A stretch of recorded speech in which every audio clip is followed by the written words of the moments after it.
Demak, bugun siz bilan biz gaplashayotgan mavzu do'stlik haqida. Bizda odamlarning o'rtasida do'st bo'ladigan kishilar ko'p jamiyatda. Har xil toifa bilan yashaymiz. Tabiiyki, ba'zi bir do'stlar bo'ladiki, manfaatlar ustiga görə do'st bo'lishini iroda qilishadi. Ya'ni sizdan bir foyda kelib tursa, pul topib tursangiz, yoki qo'lingizdan bir ish kelib tursa, yoki biror bir mansabingiz bo'lib tursa, tabiiyki, atrofingizda sizga o'zini do'stligini oshkora qiladigan odamlar ko'payib boradi. To'g'rimi? Lekin haqiqiy do'stlik esa qiyomat kunida bir-birini ko'rganda shafaat qiladigan, bir-birini ko'rganda uni haqqiga yaxshiliklarni tilaydigan odamlarni bo'lishligi bu haqiqiy solih do'stlarning belgisi bo'ladi. Chunki Robbimiz azza va jalla Qur'oni Karimda inshaalloh hozir bu oyatni ham o'rganib o'tamiz. Solih do'stlarni va qanday do'stlarni insonga baxt olib kelishligini inshaalloh Qur'oni Karimning oyatlarida ham yana bayon etadi. Hazrat Umar ibn Hattob radhiyallohu anhuning hikmatlaridan sen menga do'stlaringni kimligini aytsang, men senga kimligini aytaman deganlar. Ya'ni insonga baho berishlik do'stlar orqali bo'lar ekan. Bir insonni qanaqa ekanligini bilishlik uchun uni atrofidagi odamlarning kimligini bilishlik kerak. Sizni bu jamiyatda o'rningiz qanday ekanligini belgilaydigan narsa atrofingizdagi yoru birodar do'stlaringizga qarab bo'ladi. Chunki do'stlar odatda insonga eng ko'p ta'sir ko'rsatadigan kishilar. Oddiy bir misol, bir inson bor edi, doimo 5 vaqt namozda, masjidda, oilasini ham ko'rsangiz ibodatda, taqvodor, solih insonlar. Masjidga kelib yurardi, oradan bir muncha vaqt o'tgandan keyin shu odam masjidga kelmay qoldi. Bilinsaki, yomon odamlar bilan qo'shilib, ya'ni o'g'irlarga qo'shilib qolgan. O'g'irlik qilmagan u, lekin mana shu o'g'irlik qilganda eshikni tagida poyloqchilik qilib turganligi uchun qolgan sheriklari qamoqqa tushganda buni ham aytishgan, bu ham qamalib ketyapti. Endi shu yerda bir o'rinli mulohaza bo'ladi. Demak, bir inson doimo masjidga qatnasin, amr ma'ruf eshitsin, yaxshi so'zlarni eshitsin, otasi taqvodor, solih, oilasi dindor bo'lsa ham, lekin atrofidagi do'stlar rasvo bo'lsa, yomon bo'lsa, albatta shuni ta'siri demak mana shu insonga bilinar ekan. To'g'ri-da? Mo'min musulmon kishi atrofidagi do'stlarni tanlab olayotganda o'ziga qarab turib solih, Xudodan qo'rqadigan, namozxon, ibodatli odamlarni tanlab bilsa, boshlang'ich o'rinlarda agarki u namozga juda e'tiborli bo'lmasa ham, lekin uning atrofida solih do'stlarning bo'lganligini hisobidan nima qiladi? Ibodatga mustahkam bel bog'laydi. Ya'ni ibodatda mustahkam bo'ladi. Endi bir solih inson bor edi, doimo ibodatda, yaxshi bir xulqli inson edi. Lekin bir vaziyat bo'ldiki, yomon bir axloqli kishilarga ulfat bo'ldi. Nima oladi ulardan? Nabiy alayhissalatu vassalomni Imomul Buxoriydan sahih bo'lgan hadislar keladi-ku. Odamlarning ba'zilari solih do'stlarning ba'zilari xuddi mushka ambar sotuvchi bo'lgan kishilarga o'xshaydi. Agarki sizni pulingiz bo'lsa, haligi odamning oldidan borib bir mushka ambar olasiz, sotasiz, shu bilan xushbo'ylanasiz. Pulingiz bo'lmagan taqdirida ham solih do'stingiz do'kondor bo'lganligi uchun, ya'ni mushk sotadigan bo'lganligi uchun oldida o'tirsangiz, uni shirin hididan nima qilasiz? Bahra olasiz. To'g'rimi? Bir parfyum qimmat do'konlarga kirib qolsangiz ham, yoki mana Saudiyalarda, boshqa joylarda, chet davlatlarga kirsangiz, katta-katta mollarda chiroyli bir qizlar yoki yigitlar qo'lingizga bunday atirlarni sep-sep deb qog'ozni beradi. Sotib olmaysiz uni, haligini olib sotib olishingizga bir nimada endi bu ham marketing. Olib bunday hillab ketasizda. O'sha qo'lingizda bir parcha qog'ozga sep qo'ygan hidi anchagacha turadi dimog'ingizda. Ya'ni shu bilan xushbo'ylanib turasiz. Solih odamni do'st bo'lishligi xuddi mushka ambar sotuvchiga o'xshagan bo'ladi. Undan sotib olsangiz o'zingiz uchun manfaat, agar sotib olmagan taqdiringizda ham nima bo'ladi? Uning xushbo'yligidan bahramand bo'lib turasiz. Bahra dilingiz ochiladi. Yomon do'stning misoli esa xuddi bosqonga temir urayotgan odamga o'xshaydi. Haligi urgan sari undan nima chiqadi bosqondan? Haligi kuyinli hid chiqadi. O'sha joyga kelib shu ishni qilmasangiz ham hech bo'lmaganda kirganingizda shuni sassig'i sizni hidingizga uradi-da, bu yerga borib shunday o'tirsangiz, o'sha joydan chiqib kelganligingiz bilinib turadi. Yomon suhbatdoshning misoli xuddi shunga o'xshaydi. Ya'ni u bilan oshnachilik qilib borsangiz, albatta uni sassig'i, uni badbo'yligi, uni yomon xulqi, yomon fe'lini ko'rasiz. Qachon ko'rasiz? O'sha suhbatga, o'sha majlisga doimo qatnab o'rganingizdan keyin ko'rasiz. Ana shuning uchun biz hayoti dunyoda do'st tanlayotganlarimizda bizga ham dunyoni ham oxiratni eslatadigan do'st bo'lishlik kerak. Bugun men taassufki gaplar ko'p, ulfatchiliklar ko'p, hoji birodarim deysiz, falon o'rtog'im deysiz, sinfdoshim deysiz, falon. Borganda o'tirganda faqatgina qorin g'ami, ovqat yeb, yaxshi o'tirib, qayerda yegan narsa yoki siyosatdan yoki undan bundan chiqib ketishlik bu do'stlikni bir nimasini anglatmaydi. Ya'ni hurmatini belgilab bermaydi. Do'st bo'lishlik uchun agarki bir inson sizga Alloh taoloni eslatib tursa, Alloh taoloni demak amr farmonlarini doimo sizni yodingizga solib, sizga doimo Xudoni eslatib turadigan bo'lsa, mayli achchiqroq gapirib bo'lsa ham sizga yaxshini iroda qilib turadigan bo'lsa, mana shu odamlar solih do'stlar. Bir gap bo'lar, qilib olaylik, yeb olaylik, ichib olaylik, bir gap bo'lar demaslik kerak. Alloh subhanahu va taolo Qur'oni Karimda Qorunni qissasini keltiradi. Alloh taboraka va taolo Qorunga shu darajada ko'p dunyo bergan ediki, qancha edi dunyosi? Juda katta dunyosi bor edi. Hattoki uning xazinalarini, hachirlarni bo'yniga osib qo'ysa, shu hachirlar boylikni o'zini emas, balki o'sha xazinalarni ko'tarib yuradigan darajada dunyosi ko'p edi. Dunyosi ko'p edi. Alloh taolo bu qissani Qur'oni Karimda alohida bayon qiladi. Bu qissani alohida bayon qiladi. Alloh taolo unga shunday dunyo berganida, Qorun tug'yonga ketishni boshlaganida, o'sha paytdagi solihlardan bo'lgan bir jamoa kishilar unga nasihat qilishdi. Albatta sen bu mol dunyoni ustida Allohdan qo'rqin, uning rioyasini qilgin, uni yaxshilikka sazovor bo'ladigan ishlarga tasarruf qilgin degan nasihatlarni qiladi. Qorun nima qiladi? Bu nasihatlarni olmaydi. Va yana Alloh taolo ikkinchi toifani misolni keltiradi. Ikkinchi toifa nima dedi? Alloh taolo qanday ham Qorunga shuncha dunyoni bergani, ya'ni qanday ham bu izzatli kishiga dedi, haligi nasihat qiladigan qavm ularga ham yana nasihat qildi. Sizlarga o'lim bo'lsin. Bu Qorunga yetgan narsa bu yaxshilik emas. Ya'ni bu dunyoni ko'pligi, moli dunyoni juda keng bo'lishligi bu yaxshi narsa emas. Bu narsani sizlar orzu qilasizlarmi? Sizlarga o'lim bo'lsin deb haligilarni ham nasihat qilishdi. Ya'ni o'lchov nima deydi? Desa, ulamolar tafsirda aytadiki, o'sha Qorunning atrofida bu seni qilayotgan ishing to'g'ri, qilayotgan ishing yaxshi.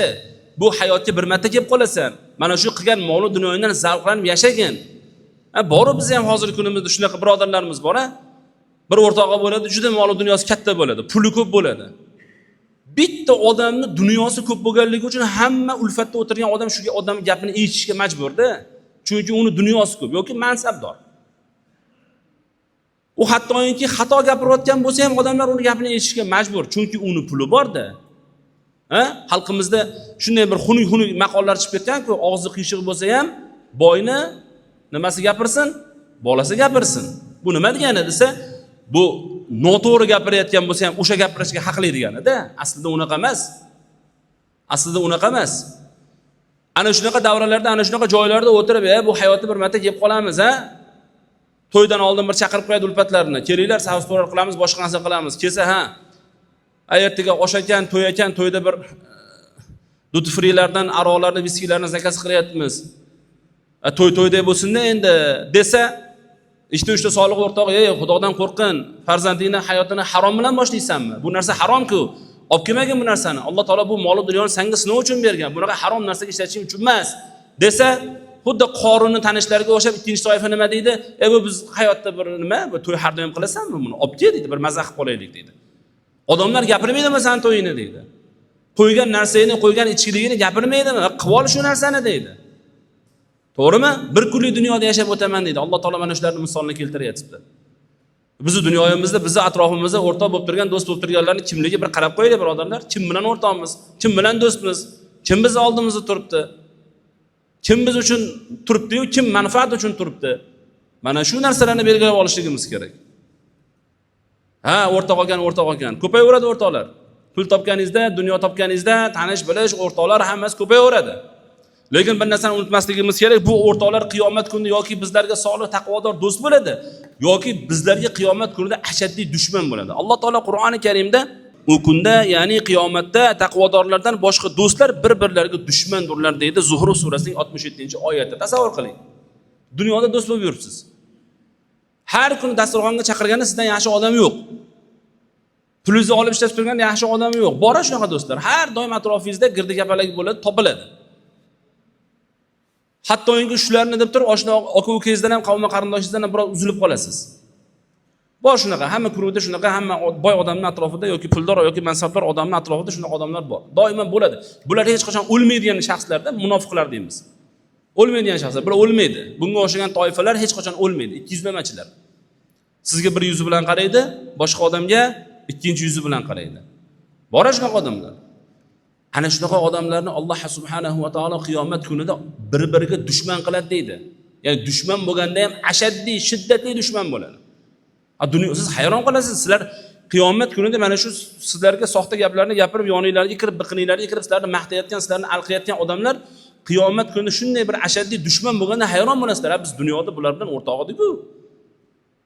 Dunyoda biz boradigan joyimiz bitta edi, qiladigan ishimiz bitta edi. Nima bizga dushman bo'ladi? Desa Alloh subhanahu va taolo taqvodorlardan boshqa do'stlarni hammasini qiyomat kunida nima qiladi? Ularga dushman qiladi. Nabiy alayhi salatu vassalom Abu Hurayra radhiyallohu anhu dan rivoyat qilingan bir hadisda marhamat qiladilar. Ya'ni payg'ambar alayhi salatu vassalom aytadilar. Bu rivoyat mashhur rivoyat, buni ko'pchilik biladi. Bilsa ham takror o'rnida bir eslab qo'yamiz. Bir kishi bir qishloqdan boshqa bir qishloqdagi birodarini ziyorat qilishlik uchun yo'lga tushadi. Shunda Alloh subhanahu va taolo bir farishtani uni qarshisiga chiqaradi. So'rachi, bu nega bu qishloqdan u qishloqqa boryapsiz? Haligi farishta odam qiyofasiga kelib ziyorat qilayotgan, ketayotgan odamning oldidan chiqadi. Ha birodar, yo'l bo'lsin, qayerga ketyapsiz? Meni bir falonchi qishloqda bir birodarim bor. Mana shu birodarimni ziyoratiga ketyapman. Farishta so'raydi, siz undan bir manfaatingiz bormi? Biror bir oldi berdingiz bormi? Nima uchun uni ko'rgani ketyapsiz? Shuncha masofa bosib deganda, haligi odam aytadiki, men birodarimni faqatgina Allohni yuzini istab, uni roziligi uchun ziyoratiga ketyapman dedi. Ya'ni boshqa manfaati yo'q-da, faqat Allohning roziligi. Shunda haligi farishta aytadiki, Alloh taolo sizni mana shu amalingiz uchun yaxshi ko'rdi. Ya'ni men ham sizni mana shu amalingiz uchun yaxshi ko'rdim. Ya'ni bir insonni, bir birodarini xolis, hech qanaqa manfaatlarning ustiga qurilmasdan turib, borib uni ziyorat qilganligi, ya'ni Allohning roziligi uchun ziyorat qilganligi uchun farishtalar va Alloh taolo mana shu insonni yaxshi ko'ryapti. Yana qaytarib aytaman, hech qanaqa manfaatsiz. U mansabdor-u ertaga ishga chiqib bo'lsa nima bo'ladi? U odam qamalib qoldi-yu, ertaga qamoqdan chiqib bo'lsa, uyga borib ikkita non ko'tarib bormadik, nima bo'ladi? Bu odamning puli bor-u, ertaga yana oyoqqa turib olsa, ertaga bizdan xafa bo'ladi degan niyat emas. Bor bizning niyatimiz, to'g'rimi? Shu odamning oldiga bir borib qo'yishim kerak, ertaga ko'z-ko'zga tushganda uyalaman. Shu odam bizga ko'p yaxshilik qilgan, mana shuning uchun oldiga bormasam bo'lmaydi. Bu odamdan ko'p manfaat ko'rganmiz, manfaatlarni qo'ying. Bu to'g'risida gap ketayotgani yo'q. Xolis Allohning roziligi uchun, Allohning muhabbati uchun shu birodarim, shuni borib ziyorat qilmoqchiman deganligi uchun Alloh subhanahu va taolo nima qiladi? Bu bandani yaxshi ko'radi. Nabiy alayhi salatu vasallam qiyomat kunida Alloh taoloning arshining soyasidan soya bo'lmaydigan kunda 7 toifa odamni Alloh taolo o'zining arshining soyasiga oladi deganlar. Qiyomat kuni tasavvur qiling. Bu biz ko'rayotgan hozir jazirama anamal issiq bo'lib turibmiz-ku, hozir mana shu o'tirishimizda hamma tellab suv bo'lib oqyapti. Bu issiqlar qiyomat kunining dahshatini, issig'ini oldida hech narsa emas. Hozir shu 3 daqiqa ko'chada tursangiz mazangiz qochadi. To'g'rimi? Suv ichib turmasangiz, boshingizga bir narsa soya berib turmasangiz maza qochadi. Qiyomat kunida qiyomatning dahshati, uning qo'rqinchi, uning issig'i juda qattiq bo'ladi. Payg'ambarimiz sollallohu alayhi vasallam Alloh taolo 7 toifa kishini ana shu arshning soyasidan soya bo'lmaydigan kunda o'zining soyasi bilan soyalantiradi. Mana shu toifalardan bittasi Alloh uchun do'st bo'lib, Alloh uchun ajrashgan kishilar demoqdalar. Alloh uchun do'st bo'lish ham qiyin ekanda. Aytayapmiz, hech qanaqa manfaatsiz, hech qanaqa mol mulksiz, hech qanaqa bir manfaatlar, quda andachilik boshqa hech narsasiz. Faqat Allohning rizoligi uchun shu odam bilan birodarman deb qo'yishlik juda mushkulat va qiyin ish ekan. Lekin Alloh taboraka va taolo mana shunga beradigan ajrni inshaalloh qiyomat kunida uni davomiyligini aytmoqda. Bizni birodarlarimiz ichida shu masjidimizda ham, o'tirganlarimiz ichida ham bo'lishi mumkin shunday toifa kishilar bor. Haligi katta guruh deb qo'yishadi, katta xalqa deb qo'yishadi, katta odamlar bor deb qo'yishadi. Namoz o'qiydi, ibodat qiladi, Ramazon ro'zasini tutadi, lekin o'sha guruhda aroq ichib o'tirsa, shu dasturxondan turib keta olmaydi. Zino bo'lib tursa turib keta olmaydi, buzuqchilik bo'lib tursa turib keta olmaydi, qimor bo'lib ketsa turib keta olmaydi. Nimaga turib keta olmaysiz desa, endi chiqib ketishlikning iloji yo'q-da deydi. Nega iloji yo'q? Desa, endi u ko'z, bu qosh, bu tirnoq, bu burun. Oy azizlar, birinchi o'sha guruhda o'tirganingizda, o'sha ulfatingizda o'tirganingizda shu odamlarni yaxshilikka chaqirasiz. Dini diyonatga chaqirdingiz. Omadi gapingizni, bir gap qildingiz, bir domlani olib keldingiz, ma'ruza qilib berdi, eshitmayapti, baribir shu ishdan qaytmayapti, endi nima qilasiz desa, endi bu odamdan qochishlik kerak. Endi bu ulfatdan chiqishlik kerak. Chiqa olmayman. Nega chiqa olmaysiz? Agar Alloh subhanahu va taoloning roziligini istasangiz, ertaga qiyomatda badnom bo'lib ketmasligini istasangiz, bu ulfatdan chiqishingiz kerak bo'ladi. Bizni odamlar hayronmizda, shu ulfatni o'lib tirilib ichib olsa ham, chakib olsa ham, nima ish qilsa ham shunga yopishib olgan. Xudoy taoloning amriga teskari yurib turgan odamdan yaxshilik chiqadimi? Nega biz shuni hech qachon tushunmaymiz? Xuddi bizni ko'zimizga svitoy odamdek ko'rinaveradi-da, u muqaddas odamdek. Siz uni pullarini, uni manfaatlarini, uni ishlarini chetga surib tashlang. Ertaga qiyomat kunida bu siz joningizga orom kirmaydi. Bor endi shunaqa guruhlar chiqib keta olmaymiz-da deydi. Nimaga chiqib keta olmaysan? Nasihat qil, chiqib ket. Yo, biz bu narsalarni qabul qila olmaymiz. Hayron qolasiz. Jinimga tushib qoldi emas shu odam deydi. Bora shunaqa gaplar. Shu odam deydi, jinimga tushib qoldi deydi. Aslida hech kim jiniga tushib qolmaydi. Bu odam nimaga u odam bilan til topishadi desa, xalqimizda gap bor-ku, ko'r-ko'ri qorong'uda topadi. Bir odam gapda sigaret chakib bitta o'zi o'tiradigan bo'lsa, o'sha ulfatning hurmatida 14-15 kishi shundan hijolat bo'lib chekkaroqga borib bekitib chakishlikka harakat qiladi. Endi shu ulfatda shunaqa sigaret chekadigan odamdan 4-5 ta odam bo'lsa-chi, bu yog'idagi 10 ta fazilli odam ham bir tiyin bo'lib ketadi-da, o'sha o'tirgan joyida molga o'xshab hammaga ozor berib chakib o'tiraveradi. Chunki qadr qimmat yo'q-da. U haligi 10 ta odam oldida ichib ham o'tiraveradi. 10 ta odamning oldida nasha ham chakib o'tiraveradi. Chunki qadr yo'q-da. Qadr qimmat yo'q. Chunki Alloh taolaning rioyasini qilmagandan keyin Alloh taolo uni ham rioyasini qilmaydi-da. Tushunaylik bu narsalarni. O'sha joydan shartta o'rnidan turib, "Sen qanaqa odamsanlar? Alloh taolo bu narsalarni harom qilgan-ku, shu narsani qilma" deb turib chiqib keta olmaydi. Nimaga? Chunki o'zi ham musulmon bo'lib, iymonli bo'lib, mo'min bo'lib Allohning diniga to'liq amal qilmaydi-da. Qusur, kamchilik, nuqsonning ustida. Alloh subhanahu va taolo Qur'oni Karimda aytadi-ku, qiyomat kunida mana shunga o'xshagan toifalar, "Va men chiqib keta olmayman, bu falonchi, men chiqib keta olmayman, uni rioyasini qila olmayman" deyotganlar qiyomat kunida "Eyvoh, qaniydi? Falonchi ekanmi, pisbodonchi ekanmi, falonchi tog'ammi yoki falonchi nimani do'st tutmasam qaniydi" deb qoladi. Shundoq ham demaydi, ikki qo'lini og'ziga solib tishlab turib dod deydi. Nima deysizlar bunga? O'shanday do'stlarni qo'yib yormaydigan kishilar. O'lib tirilib yopishib olgansizlar, ha? Tishtirnoqinglar bilan. Ha, endi Xudo insof berib qolar, Xudo insof bermadi, Xudo insof. O'zi Xudoning insofi kelishlikka xohlamadi. Shunda ham ularni do'st tutasizlarmi? Hammamiz ham birodarlar farzand o'stiryapmiz. O'g'limiz bor, qizimiz bor. O'rganaylik. O'g'limiz, qizimiz kim bilan do'st? Ha, o'g'lim, yarim kechasi 12 gacha yuribsan. Qattiq yuribsan, ha, o'rtoqlar bilan yurma. Qattiq yuribsan, falon joyda yur. Ha, bo'pti, yaxshi o'taver. Qayerda yuribdi, kim bilan yuribdi, kim do'sti, nima ish qiladi so'ramaysizmi? Qiziqmaysizmi hayoti bilan? Ha, endi sog'-salomat eshidan kirib kelaversa bo'ldi-da, endi domla, nimasi bilan qiziqaman deb turib, bugun o'sha otasini urayotganlar, otasini so'kayotganlar, o'g'irlik qilayotganlar, zino qilayotganlar, buzuqlik qilayotganlar mana shundan kelib chiqyapti-da. Solih do'st tarbiyasida ulug'larimiz shunday deydi. Solih do'stlar avvalambor o'zlari bir-birlariga uns ulfat bo'lsinlar va farzandlarini ham bir-birlariga uns ulfat qilsinlar. Chunki sog'lom hayot, sog'lom turmush, sog'lom tabiat bilan o'sayotgan odamlar nima bo'ladi? Bir-biridan rang oladi. Aytdik-ku, agar bir odamning farzandi ibodatli bo'lsa, o'zi ham ibodatli bo'lsa, taqvodor bo'lsa-yu, lekin ko'chada yurgan oshnolari, o'rtoqlari rasvo bo'ladigan bo'lsa, mana bu farzandni o'sha to'g'ri yo'ldan chiqarib yuborishiga sababchi bo'lib qoladi. Ana shuning uchun biz do'stlarimizga, qizlarimizga, masalan, farzandlarimizga o'g'illarimizga do'st tanlab berayotganimizda uni kimlar bilan do'st bo'layotganligini albatta tekshiraylik va ularni ustidan nazorat qilaylik. Do'stlarni solih bo'lishligi, ularni to'g'ri yo'lda sobit qadam bo'lishligi birodarlar muhim narsa. Do'st odam agar haqiqiy do'st bo'lsa, men do'stlik to'g'risida ko'p narsa gapirishlik, tinmasdan gapirishligimiz mumkin do'stlik to'g'risida, lekin vaqtimiz tiqiz bo'lganligi uchun ba'zi masalalarni aytib o'tamiz. Do'st odam agar haqiqiy do'st bo'ladigan bo'lsa, o'sha do'sti uchun turib beradi, har manzilda turib beradi. Ya'ni sodiq do'st bo'lsa, uni yaxshiligi uchun turib beradi. Hazrati Payg'ambarimiz Muhammad sallallohu alayhi va sallam Mi'roj kechasida Alloh taoloning huzuriga ko'tariladilar. Hammamizga ma'lum voqeada, bu juda mashhur voqea. Ko'tarilib qaytib kelganlarida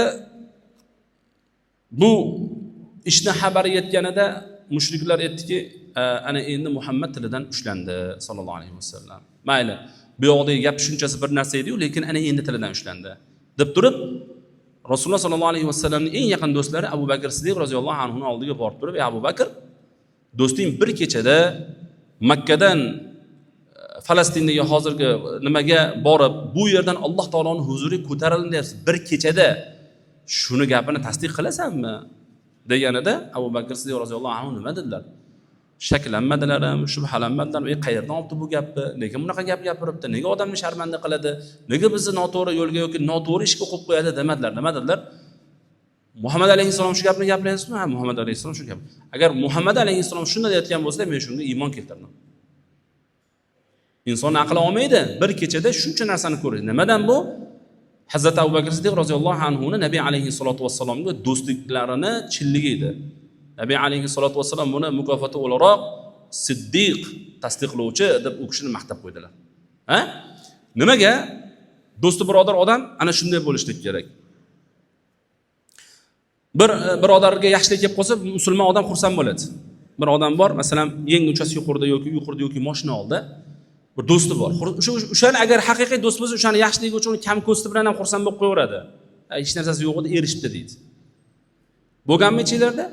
Yangi mashina oladi bir odam, minib keladi, mahallaga kirib kelganda qo'ni-qo'shni hamma tanish bilishlar, qulluq bo'lsin, muborak bo'lsin deydi-yu, lekin o'zingizga eng yaqin bo'lgan qarindoshingiz yoki biron bir do'stligi, yoshligidan katta bo'lgan do'stingiz haligi mashinani ko'rib muzlab qoladi bir chetda.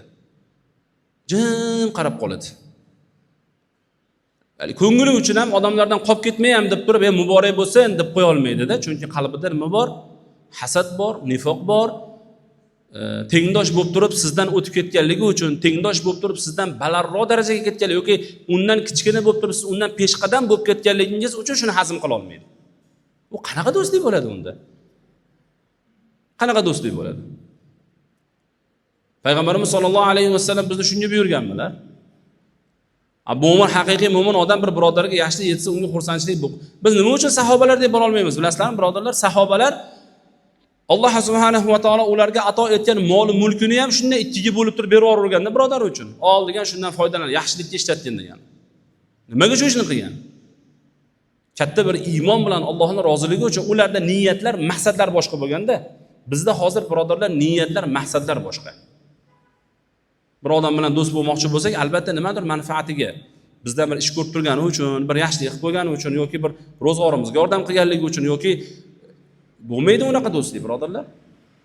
Uni noto'g'ri gapirayotgan gapi, uni noto'g'ri qilayotgan ishini yolg'on bo'lsa ham uni chinga tasdiqlashlik qanaqa bo'ladi bu? Agarki siz atrofingizda siz noto'g'ri ish qilayotganingiz, sizga tanbeh berayotgan, sizni noto'g'ri qilayotgan ishingizni gapirib yuzga solayotgan bir odamni ko'rsangiz, agar u odamlarning oldida emas, o'zingizga shuni aytayotgan bo'lsa, u sizga nasihatchi, eng yaxshi do'st shu odam. Endi agar odamlarning oldida ommani ichiga kirib 10-20 ta odam oldiga kirib, bilasanmi? Oldin chorig'ini zo'rg'a sudrab yurarding, kambag'al eding, gado eding. Alloh taolo senga endi mol berib, o'zingcha shunaqa boy bo'lib qolding. Mayli. Mayli, Xudo taolo uni shunaqa boy qilib bitta zuvalasini ortiqcha qilib qo'yibdi. Alloh taolo molingga baraka bersin, yaxshilikni ishlatgin deb qo'ya olmaydimi shu odamcha? Deb qo'ya olmaydi-da, chunki qalbida nifoq bor-da. O'sha narsadan to'sa degan, o'sha gapni gapirtirmaydigan narsa nima desa, qalbidagi nifoq. Bo'lmasam nima ketadi bir odamga? Xudo taolo mol dunyo unga bergan bo'lsa, Alloh subhanahu va taolo yaxshi ulug'ni unga bergan bo'lsa, Alloh taboraka va taolo solih farzandni unga bergan bo'lsa, bunga nima yomonlik? Duo qilib qo'yaversin haqqiga. Alloh taolo seni bu yaxshiligini ziyoda qilsin deb qo'yaversin. Shu o'rinda yana bir narsaga e'tibor qilaylik. Nabiy alayhissalatu vassalom aytadilar. Qaysi bir mo'min musulmon, sahih hadisda keladi bu ham. Qaysi bir mo'min musulmon inson bir birodarining haqqiga g'oyibona duo qilar ekan. Parvardigoro, shu birodarim musibatga kirib qolgan, shu birodarimning qiyinchiligi bor, shu birodarimning qarzdorligi bor, shu birodarim farzand talabida, shu birodarimning mushkuloti bor. Allohim shu birodarimning mushkulotini oson qilgin, yaxshi farzand bergin, yaxshi halol pokiza mol bergin, qarziga najot bergin desa, deydilar, Alloh subhanahu va taolo uni qarshisiga bitta farishtani tushiradi. Farishta ham va iyyak, senga ham shunday bo'lsin, senga ham shunday bo'lsin, senga ham shunday bo'lsin duo qilib turadi. Kimga? Birodarini haqqiga duo qiladigan boshqa bir birodar uchun. Shu duoni qilaylik. Birodaringiz sizga dunyo yetib oldinga o'tib ketib qolibdi ekan, duo qiling haqqiga. Alloh taolo unga bergan narsani sizga ham berishlikka qodir bo'lgan zot. Xudoy taolo unga dunyo berib sizga bermabdimi? Demak, siz toqatda shuni ko'tarmas ekanda. Sizga Alloh taolo shuncha mol va dunyoni bersa, balki siz shu mol va dunyo bilan umuman fisq fujur, yomon yo'lga kirib ketardingiz. Alloh taolo shuni sizga bermabdimi? Bu albatta Allohning hikmati. Alloh taolo uni boshqa birovga beribdimi? Albatta Allohning hikmati va hech qachon unutmasligimiz kerakki, Alloh taolo bir bandani aziz qilganligi uchun unga dunyo bermaydi, bir bandani xor qilganligi uchun uni kambag'al qilmaydi. Buni ikkalasi ham sinov. Mana shu sinovdan tinchlik xotirjamlikda o'tib olishligimiz biz uchun katta bir ne'mat bo'lar ekan. Bu ariqlar to'g'risida juda ko'p gapirganmiz. Ariqqa kanalizatsiya ulab qo'yayotgan odamlar to'g'risida ko'p gapirganmiz. Mana shu ariqlardan oldin odamlar suv ichgan. Uni hammamiz ham bilamiz. Viloyatlarda, vodiy tomonlarda hali ham bu odatlar saqlanib qolgan. Har bahor paytida mahallalar hashar qilib ariqlarni tozalaydi.